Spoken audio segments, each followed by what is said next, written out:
30 წლის შემდეგ აღძრული საქმე კუბის ყოფილი პრეზიდენტის წინააღმდეგ 94 წლის რაულ კასტროს ამერიკელი მოქალაქეების მკვლელობის შეთქმულებას და ამერიკული თვითმფრინავების ჩამოგდებაში ადანაშაულებენ.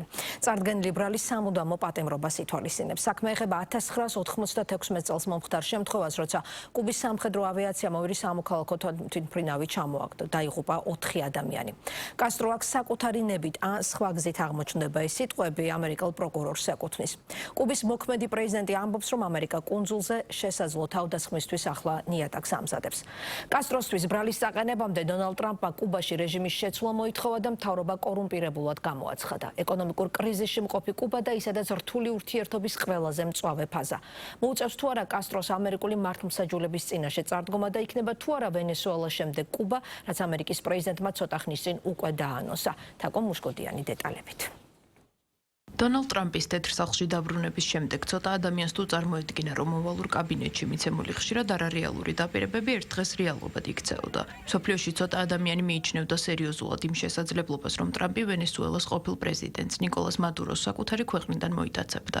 თუმცა ოდესღაც შეუძლებელი რეალობად აქცია და ახლა დაპირების სამეფო კუბას ჯერიც დადგა. მაშინ, როდესაც ჰავანაში ქვეყნის დამოუკიდებლობის დღეს აღნიშნავდნენ მაიამის ფედერალური სასამართლოს მიერ კუბას ყოფილი პრეზიდენტის 94 წლის რაულ კასტროსთვის ბრალის წაყენების შესახებ გახდა ცნობილი. ბრალდება ნაფიცმა მსაჯულებმა დაამტკიცეს მაიამიში 2026 წლის 23 აპრილს და ახლა გახდა ეს საჯარო. თითქმის 30 წლის განმავლობაში 4 მოკლული ამერიკელის ოჯახის სამართლიანობას ელოდებოდა. როგორც ბრალდებაში აღნიშნული რაულ კასტროს და მონაწილე 5 პირს ბრალად ედებათ ამერიკელი მოქალაქეების მკვლელობის შეთქმულებაში მონაწილეობა, რომელიც დასრულდა იმით, რომ კუბის სამხედრო თვითმფრინავებმა სარაკეტო დარტყმები მიაყენეს სამოქალაქო თვითმფრინავებს და 4 ამერიკელი მოკლეს. 1996 წლის 24 თებერვალს კუბელი ემიგრანტების მიერ მართული 3 თვითმფრინავიდან 2 აფრენიდან 6 წუთში კუბის სამხედრო ავიაციამ ჩამოაგდო. ბორტზე მყოფი 4 პირი კი დაიღუპა. მომხდარმა კუბასა და ამერიკის შეერთებულ შტატებს შორის ურთიერთობაში ერთ-ერთი უდიდესი კრიზისი გამოიწვია, რომლის შედეგებიც დღემდე ისახება ქვეყნებს შორის ურთიერთობაზე. ჩემი გზავნილი დღეს ნათელია. შეერთებული შტატები და პრეზიდენტი ტრამპი არ ივიწყებენ და არასოდეს დაივიწყებენ თავიანთ მოქალაქეებს. ამერიკის შეერთებული შტატების პრეზიდენტი კი აცხადებს, რომ ეს არა მხოლოდ ამერიკელებისთვის, არამედ კუბელი ხალხისთვისაც დიდი მომენტია, განსაკუთრებით კი იმ კუბელებისთვის, რომელთაც საკუთარ ქვეყანაში დაბრუნება და ოჯახების ნახვა სურთ. თუმცა რა იქნება შემდეგი? ამ საკითხზე ტრამპის პასუხი ორაზროვანია.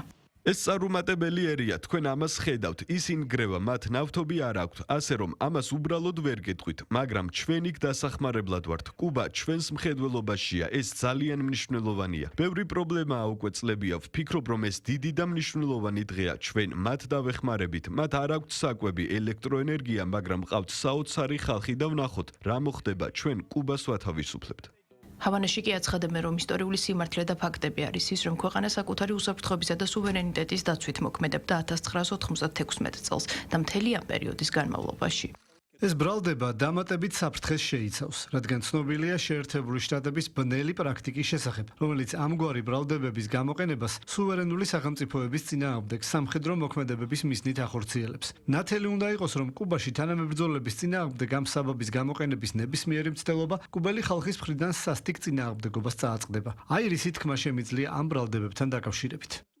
მაიამის ფედერალური სასამართლოს გადაწყვეტილებას გამოხმაურება მოყვა ჩინეთში. ქვეყნის აგარე უწყებაში შეერთებული შტატების ამ ქმედებას გარეშე ჩარევას უწოდებენ და კატეგორიულად ეწინააღმდეგებიან სასამართლოს ბოროტად გამოყენებას. შეერთებულმა შტატებმა უნდა შეწყვიტოს სანქციებისა და სასამართლო აპარატის როგორც იძულების იარაღის გამოყენება კუბის წინააღმდეგ და თავი შეიკავოს ძალის გამოყენების მუქარისაგან ყოველ ნაბიჯზე. ჩინეთი მტკიცედ უჭერს მხარს კუბას ეროვნული სუვერენიტეტისა და ღირსების დაცვაში და ეწინააღმდეგება გარეშე ჩარევას. ექსპერტები ვარაუდობენ, რომ თუ ჰავანაში სიტუაცია კარაკასის მსგავსი დომინოს პრინციპით არ განვითარდა, კასტროს წინააღმდეგ წაყენებული ბრალდება მაინც მოახდენს ზეწოლას ადგილობრივ მთავრობაზე, რომელიც ბოლო პერიოდში ვერ უზრუნველყოფს საკუთარ მოსახლეობას ელექტროენერგიითა და საკვები პროდუქტებით. კუნძული ჰუმანიტარულ კრიზისს უახლოვდება, ხოლო კომუნისტური რეჟიმი ჩიხშია. დონალდ ტრამპს კი კუბაში ცვლილების სურვილი სულ უფრო უმძაფრდება. ჩვენი სპეცდანიშნულების ძალების დიდი ნაწილი ირანშია განლაგებული. წარმოუდგენელია, რომ სამხედრო სტრუქტურები აღფრთოვანებული იყვნენ კიდევ ერთ კონფლიქტში ჩართვის პერსპექტივით. მე ვფიქრობ, რომ თუ სერიოზულად ვართ იქ რეჟიმის ცვლილებით დაინტერესებულები, მაშინ კუბელებს გარკვეული სტიმული უნდა მიუცეთ. სამხედრო მოქმედება ზოგჯერ აუცილებელია, მაგრამ არ მიმაჩნია, რომ ეს ის სიტუაციაა, როდესაც ამის საჭიროება დგას. პრეზიდენტ ტრამპს შესაძლებლობა აქვს მისი პრეზიდენტობის მომდევნო 2 წლის განმავლობაში კუბაში ნამდვილად დადებითი ცვლილებები იხილოს და ნამდვილი ტრაგედია იქნება, თუ ის ამ შესაძლებლობებს ხელიდან გაუშვებს და სანაცვლოდ ძალადობას აირჩევს. სურს თუ არა კუბელებს ცვლილება. ეს არის კითხვა, რომელზეც დამაჯერებელი პასუხი არავის აქვს. ქვეყანაში ეკონომიკური სიტუაცია მდგრადი არ არის, თუმცა ეს არ ნიშნავს იმას, რომ მოსახლეობა შეერთებული შტატების ქვეყანაში შეჭრას პოზიტიურად შეხვდება. კრიზისული ვითარება ჯერ კიდევ წლის დასაწყისში ვენესუელას ყოფილი პრეზიდენტის ნიკოლას მადუროს დაკავების შემდეგ გამწვავდა. კარაკასი ჰავანასთვის ნავთობის ყველაზე მსხვილი იმპორტიორი იყო. შეერთებული შტატების მიერ ნავთობზე მკაცრი ემბარგოს შედეგად შექმნილმა ენერგეტიკულმა კრიზისმა დედაქალაქში ელექტროენერგიის გათიშვა და საპროტესტო აქციები გამოიწვია.